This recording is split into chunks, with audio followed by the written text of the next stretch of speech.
The symptoms are quite familiar, and very likely you'll come up with a correct diagnosis. Yes, it looks like a cold, a common cold. Runny nose, headache, achiness, very often a slight fever. Those are some of the symptoms of the common cold. Well, how do we get into that unhappy state? Do we have colds simply because of cold? Because of ice, snow, and low temperature? No. Funny thing about colds, where it is coldest, the inhabitants hardly ever get colds.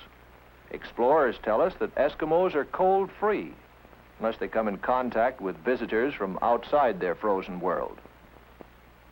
Then, if it is not just cold weather, what is it that causes so many of us to catch cold?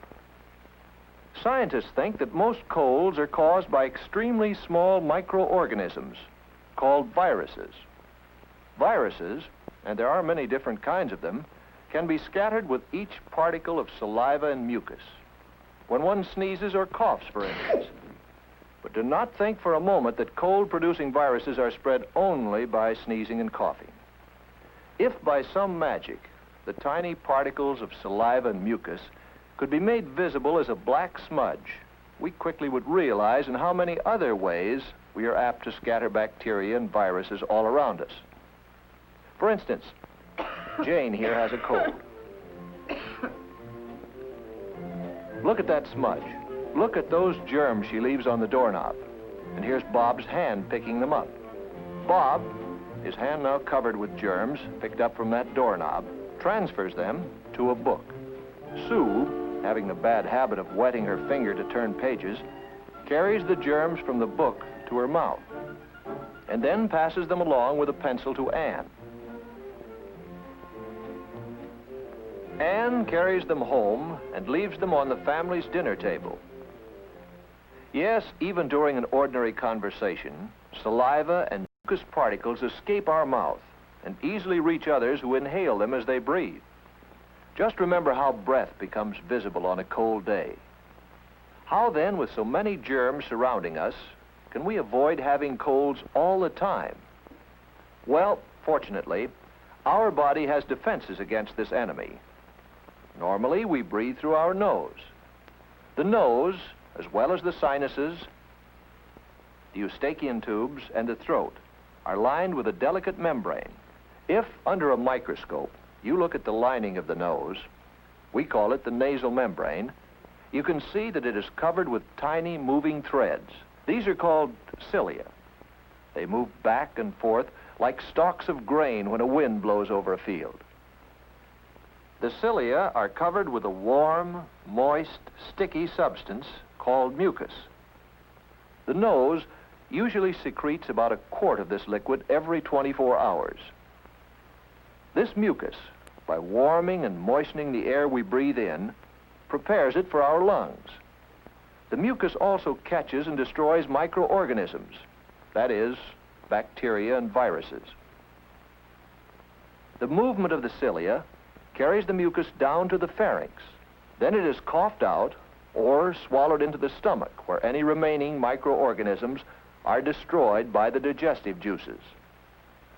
If these defenses are weakened, the cold virus will gain a foothold and cause the inflammations which so often are associated with the common cold. The common cold is not a serious sickness, but still, medical science as yet has not found a cure for it.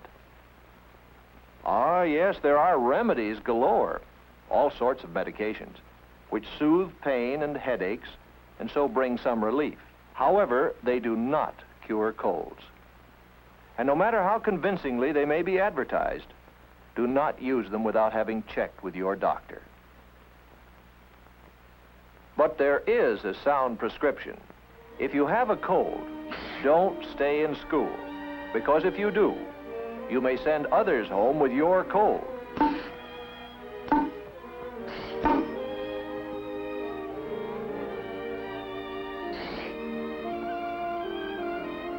If you have a cold, stay home. Stay in bed. This is the prescription which common sense and medical science recommend. Medicines, but only those your doctor prescribes. No others. Warmth, rest, which you can get best when you stay in bed. And while you're there, you might as well make the best of it.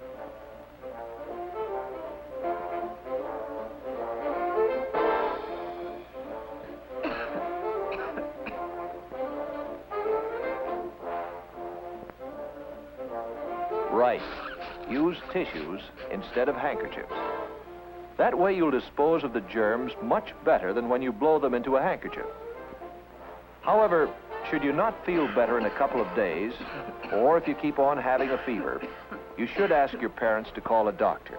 You see, what you think is a simple cold could really be the first symptoms of some other disease, such as measles, infantile paralysis, diphtheria, whooping cough, scarlet fever, influenza, and others.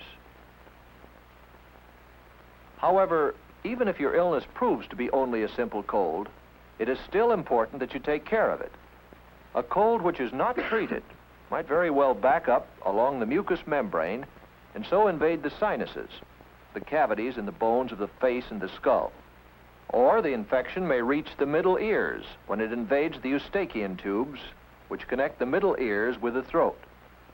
Frequently, the inflammation also travels down the respiratory tract to the pharynx, the larynx, and the trachea. Your throat feels sore and your voice is husky. It travels to the bronchi. You have a bad cough. And occasionally even to the lungs, and that is pneumonia.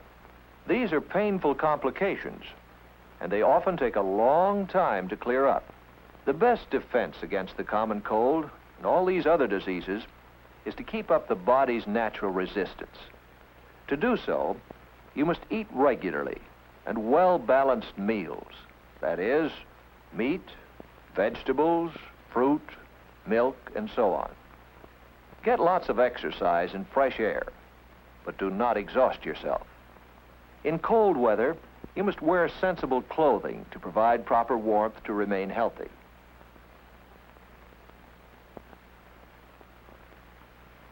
Go to bed at a reasonable hour. While you grow, you need about 10 hours of sleep each night. Sleep recharges the body's energies. Protect yourself against infection. Keep pencils and other things out of your mouth. Never take bites of other people's food. Do not use somebody else's drinking straw or glass, not even within your own family. In the bathroom, for instance, use only your glass. And wash your hands frequently and thoroughly, especially before eating. When you wash your hands, you wash away many of the disease-carrying smudges you may have picked up. But if in spite of all these precautions, you still come down with a cold, let us repeat, take it to bed and stay there until it has run its course. This is the safest way to regain your health and to return as quickly as possible to work, to fun, and to play.